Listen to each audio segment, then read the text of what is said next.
¿Ok? En esta tercera parte vamos a mirar eso, ¿no? Ok, entonces volvemos otra vez al problema. ¿Cómo el mundo no puede conocer a Dios, ¿no? Porque está en un estado de muerte espiritual, ¿no? Como dice Juan 1:18, es un versículo bandera en este capítulo. Dice Juan 1:18, dice: a Dios nadie, subraye, nadie le vio jamás. El unigénito Hijo que está en el seno del Padre, Él le ha dado a conocer. ¿Ok? Entonces, esta verdad que nosotros necesitamos entender, porque este es digamos, el propósito medular de la iglesia. Nosotros fuimos salvados para beneficio nuestro, es cierto, pero también para beneficio del mundo entero, ¿no? Porque el mundo entero está en una condición que no puede ver a Dios, está en una condición de muerte. Efesios 2:1 dice: y Él os dio vida a vosotros, a los efesios, cuando estabais muertos en vuestros delitos y pecados. Los hombres están muertos en sus delitos y pecados. Hay una frase que el Señor me inspiró. No es que el hombre va a morir por los pecados que hace. El hombre hace sus pecados porque ya está muerto. ¿Entiende? La venida de Cristo tiene como propósito corregir esta situación. ¿Ok? Entonces, ese Dios se hizo Jesucristo, ¿no? El Dios Padre se hizo Dios Jesucristo, con el propósito de dar Dios pleno. Jesucristo, Dios pleno, sí, pero limitado en un cuerpo. Es muy interesante, es un gran ejemplo, es un gran modelo para nosotros, ¿no? Porque nosotros somos carne, pero dentro de nosotros habita Él. Por eso en la carta a los Corintios dice que nosotros somos templos del Espíritu Santo. Muy bien, en Filipenses, vamos a mirar en Filipenses también esta misma verdad. Estamos tratando de poner un fundamento bíblico a todo, ¿no? En esta nueva etapa, en este nuevo tiempo de Dios, el tiempo apostólico, el tiempo de lo verdaderamente apostólico, aunque hay mucho falso apostólico en este tiempo, pero lo verdaderamente apostólico es en realidad un regreso al entendimiento de la palabra de Dios, un regreso a la palabra de Dios. Amén.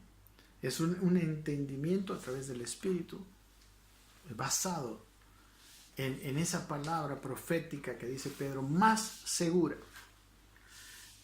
Dice Filipenses 2:5: haya pues en vosotros este sentir que hubo también en Cristo Jesús, el cual, siendo en forma de Dios, no estimó el ser igual a Dios como cosa que aferrarse.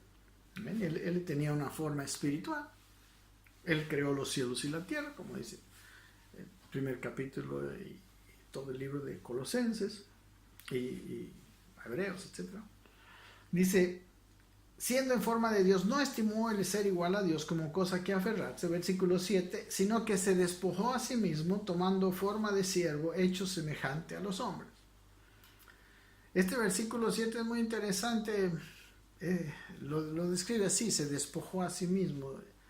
Pero digo yo, más bien, se confinó, se puso en un cuerpo chiquito, ¿no? El Dios omnipotente se vino a meter en un cuerpo de un hombre, ¿no?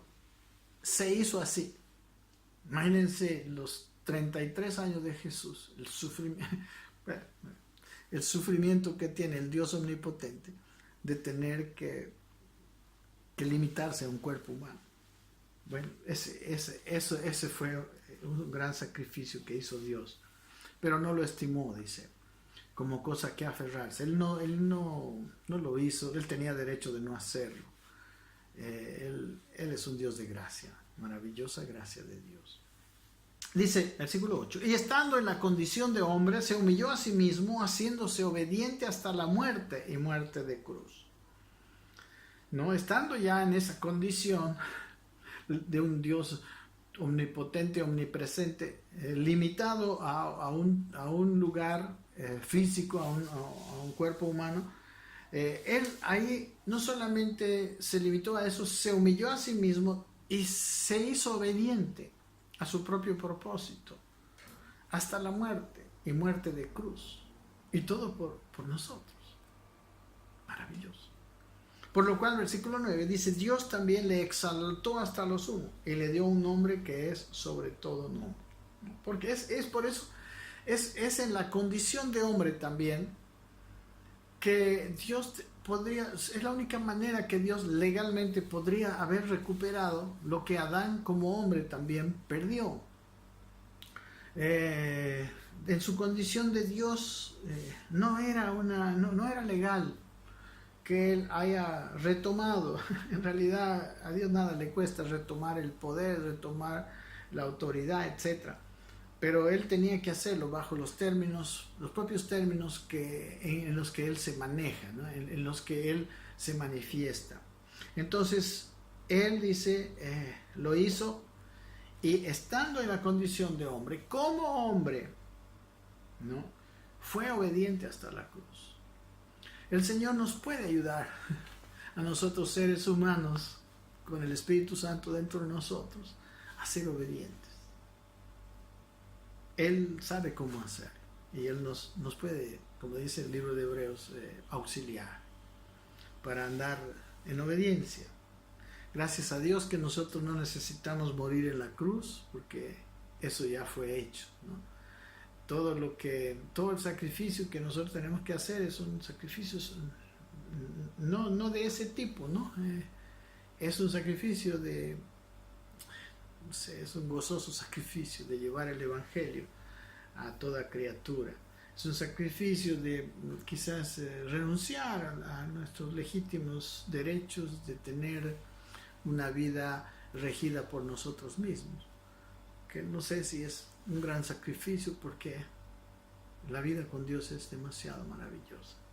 Okay. Por lo cual dice, Dios también le exaltó hasta lo sumo. Por eso Él lo conquistó como hombre, entonces no había ningún problema. Él retomó la autoridad, por eso después dijo, toda potestad me es dada en los cielos y en la tierra. Y Él tiene un nombre que es sobre todo nombre. Él tiene una autoridad, una potestad sobre toda otra potestad. Dice el versículo 10, para que en el nombre de Jesús se doble toda rodilla de los que están en los cielos y en la tierra y debajo de la tierra. Ok, entonces Dios conquistó todo eso en la condición de hombre. Y toda rodilla se doblará, toda rodilla se tiene que doblar de una u otra manera. Entonces Jesús nos mostró, resumiendo, en esa su encarnación, en ese vivir como un hombre de carne y hueso, cómo vive un ser humano lleno de Dios, ¿no? Él es el ejemplo perfecto. Tomó forma de hombre real. Su encarnación no fue un subterfugio, una apariencia, fue algo real, así como su muerte y su sufrimiento en la cruz fue algo real. Miren lo que dice en la carta a los Hebreos, el capítulo 2. Dice, hablando de Jesús, pero vemos a aquel que fue hecho un poco menor que los ángeles, ¿no? Cuando él fue hecho hombre, a Jesús, coronado ahora, ¿no?, en el tiempo que ya se escribió la carta a los Hebreos, coronado de gloria y de honra a causa del padecimiento de la muerte, ¿no? Lo mismo que Filipenses, para que por la gracia de Dios, dice, gustase la muerte por todos. Amén. Por la gracia de Dios, por su favor inmerecido, gustase la muerte por todos nosotros. Porque, versículo 10, porque convenía a aquel por cuya causa son todas las cosas, y por quien todas las cosas subsisten, que habiendo de llevar muchos hijos a la gloria, perfeccionase por aflicciones al autor de la salvación de ellos. ¿No? Entonces dice que le convenía, claro que convenía, porque eso es, si él no hubiera sido así, nosotros tendríamos un vacío de entendimiento, pero nosotros ahora estamos llenos de entendimiento. Dice que él, habiendo de llevar muchos hijos a la gloria, perfeccionase al autor por aflicciones, al autor de la salvación de ellos. El autor de nuestra salvación fue afligido en todo. Versículo 11 dice, porque el que santifica y los que son santificados, el que santifica es él, los que son santificados somos nosotros, de uno son todos. Él es hijo, ahora nosotros somos hijos. Por lo cual dice, no se avergüenza de llamarnos hermanos. No se avergüenza porque él precisamente para eso vino a la tierra. El versículo 12 de Hebreos 2 dice, diciendo, anunciaré a mis hermanos tu nombre, en medio de la congregación te alabaré. Él dice, mis hermanos, él te está diciendo a ti, tú eres mi hermano, ay Señor. Y otra vez dice, yo confiaré en él. Y de nuevo, he aquí yo y los hijos que Dios me dio. Y versículo 14 es donde empieza lo interesante referente al tema. Así que dice, por cuanto los hijos participaron de carne y sangre, él también participó de lo mismo, para destruir por medio de la muerte al que tenía el imperio de la muerte, esto es al diablo, ¿no? Previamente hemos hablado de esto.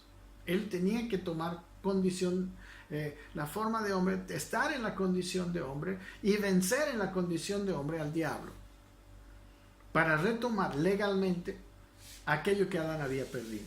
Versículo 15, y librar, dice, a los que por el temor de la muerte estaban durante toda la vida sujetos a servidumbre, ¿no? Era la única manera de librarnos a nosotros. Porque ciertamente, dice el versículo 16, no socorrió a los ángeles. Los ángeles caídos ya no tienen esperanza, sino nosotros. Porque ciertamente no socorrió a los ángeles, sino que socorrió a la descendencia de Abraham. O sea, en Israel, a los israelitas, a los hijos de la fe, porque Abraham es cierto que es el padre de Israel, pero más profundamente, más auténticamente es el padre de los que tenemos fe. Versículo 17, por lo cual dice, debía ser en todo semejante a sus hermanos.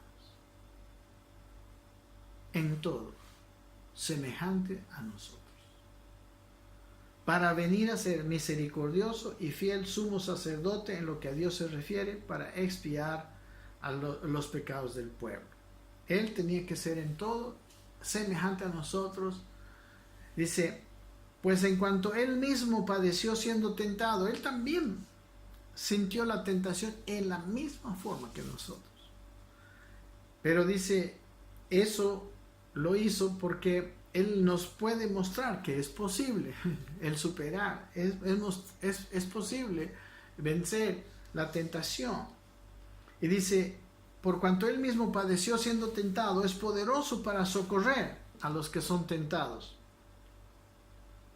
Entonces, aquí nos está diciendo que su encarnación, su ser, su haber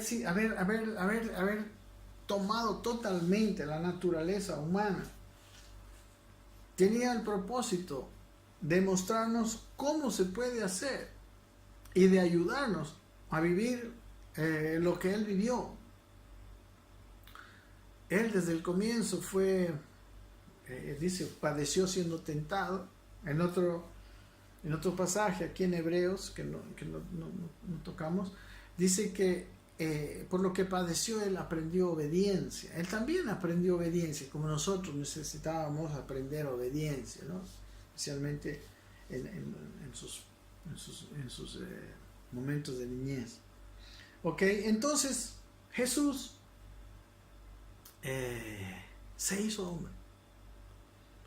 Y quiero ir con ustedes al capítulo 14 del Evangelio de Juan, un maravilloso capítulo, donde él ya está ahí ahora en los últimos momentos antes de su sufrimiento en la cruz, y está hablándoles a sus discípulos, ¿no? Yo quiero recordar aquí, como un paréntesis, que los escritos de Juan fueron hechos después de varios años de que la iglesia primitiva había sido formada, había tenido su éxito, su boom inicial y su crecimiento y desarrollo, y que después de esos tiempos hubieron ciertos problemas en la iglesia, ¿no? Y Juan viene para reforzar, o sea, o reencauzar, reencaminar aquello que estaba saliéndose del camino.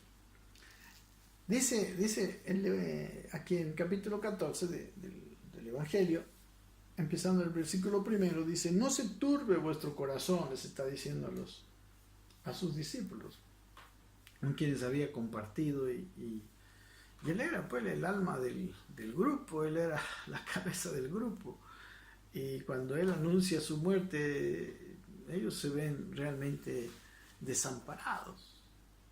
Ellos habían dado 3 años de su vida a estar con él, y todo lo hacía él dirigía, él estaba, él hacía los milagros, él sabía lo que había que hacer mañana, ellos estaban con él.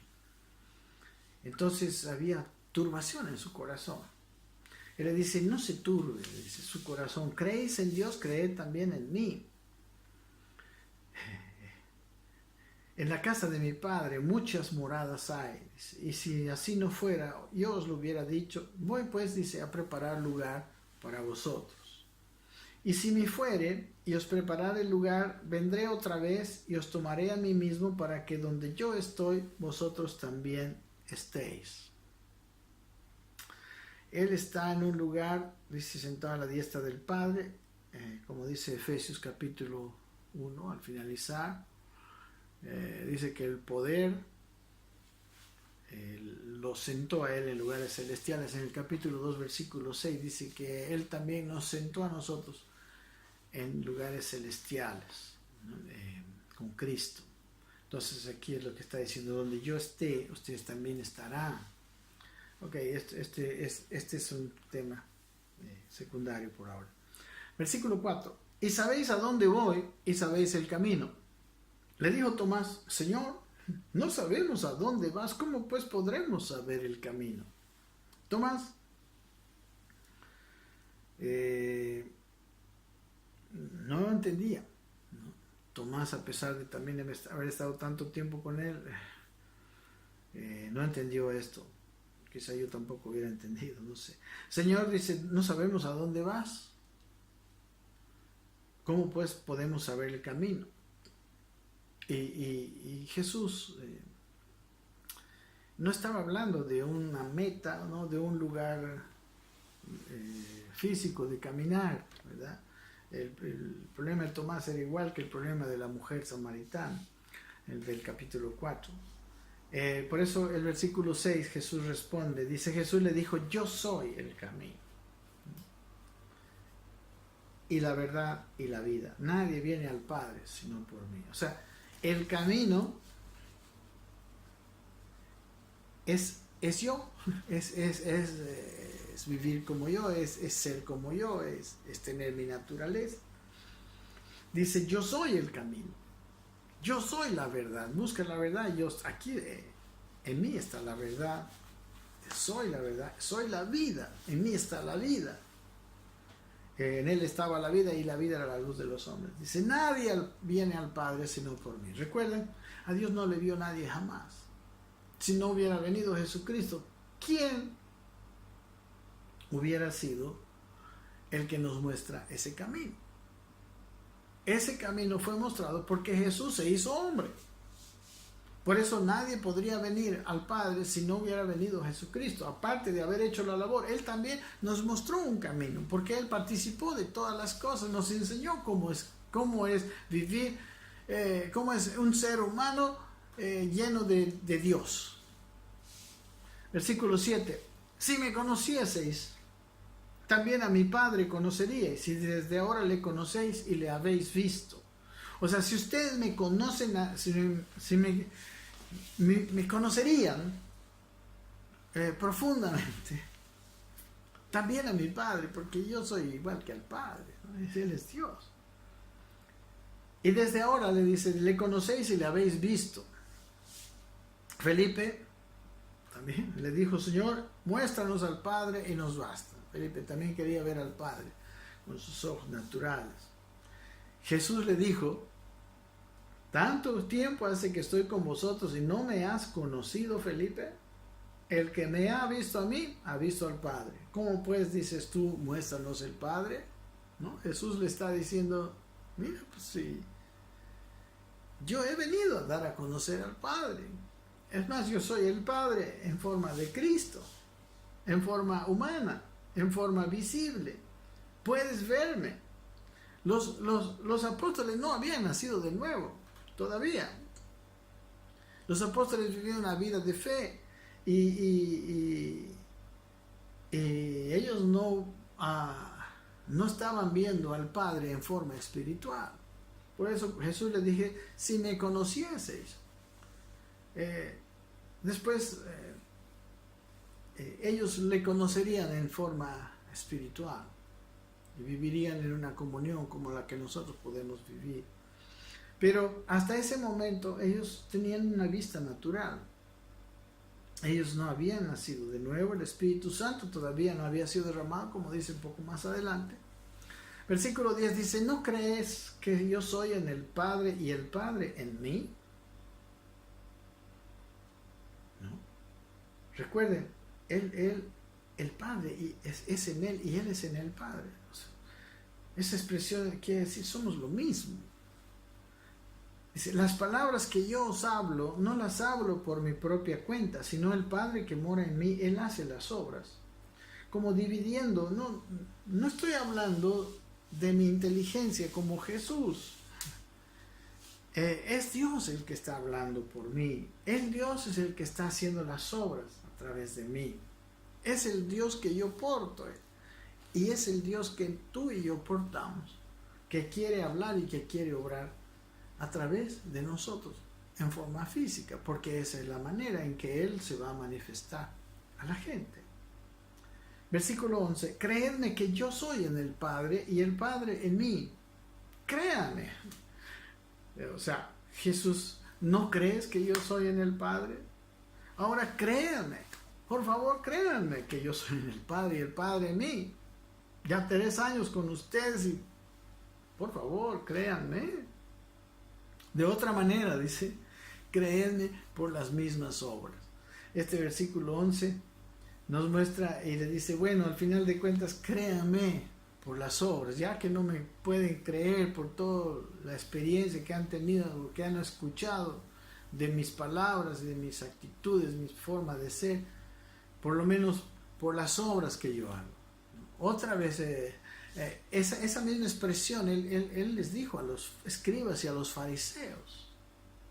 Él les dijo, si ustedes no me creen lo que yo les estoy diciendo, por lo menos crean en las mismas obras. Yo aquí tengo obras que ningún ser humano en sus propias fuerzas pudiera haber hecho. Tiene que ser un ser humano habitado por Dios. Versículo 11, es muy interesante, las obras que hizo Jesús. Tuvo que hacer obras porque es lo único que puede dar a conocer al Padre a gente que solo tiene una visión natural de la vida. Versículo 12. El versículo 12 es un versículo donde él cambia el enfoque. Aquí él va a dejar de ser él el enfoque de la charla. Ahora él traslada el enfoque de la charla a los discípulos. Miren lo que dice. De cierto os digo, el que en mí cree, las obras que yo hago, él las hará también, y aún mayores hará, porque yo voy al Padre. Wow.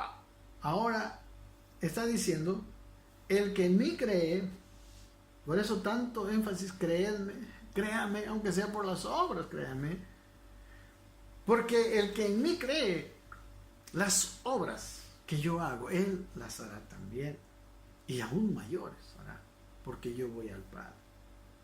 Él está diciendo, créanme, y si ustedes creen en mí, ustedes van a hacer esas obras, porque en la misma condición, el Dios Todopoderoso vendrá a ustedes.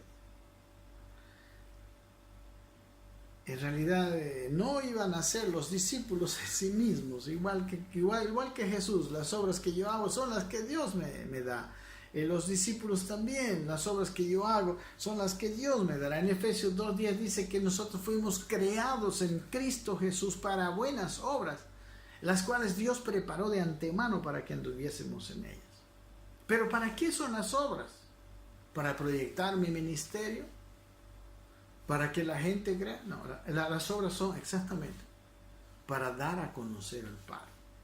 Por eso las obras de Efesios 2:10 son buenas obras. Son obras excelentes, son obras llenas de gloria. Por eso Dios las ha preparado de antemano, para que nosotros anduviésemos en ellas, ¿no? Para que nosotros caminásemos por donde Dios quiere, para que parezca que la estamos haciendo nosotros, y así el mundo pueda conocer a Dios. Amén. Entonces él dice, yo voy al Padre, en este versículo 12. Yo voy al Padre y yo ya no voy a estar. Entonces los que van a hacer las obras ya van a tener que ser ustedes. Amén. Yo les voy a dar esas obras. Porque mi propósito, estoy sacando palabras, porque mi propósito es que la gente crea a través de ustedes. Y por eso dice el versículo 13, y todo lo que pidierais al Padre en mi nombre, lo haré, para que el Padre sea glorificado en el Hijo, ¿no? Todo lo que pidierais en mi nombre, la palabra en mi nombre ha sido la expresión en mi nombre ha sido un poco abusada. En mi nombre quiere decir, en mi representación, ¿no? Yo no puedo representar a Cristo haciendo lo que yo quiero. Yo represento a Cristo porque hago lo que Cristo quiere. Dice, si algo pidierais en mi nombre, versículo 14, yo lo haré. Amén. Él quiere manifestarse al mundo a través de sus discípulos, de nosotros en este caso ahora, ¿no? Más adelante habla de que no solamente Él está orando por ellos, sino por todos los que habríamos de creer, porque no está solamente refiriéndose a los 12, sino a todos los que creeríamos en Él.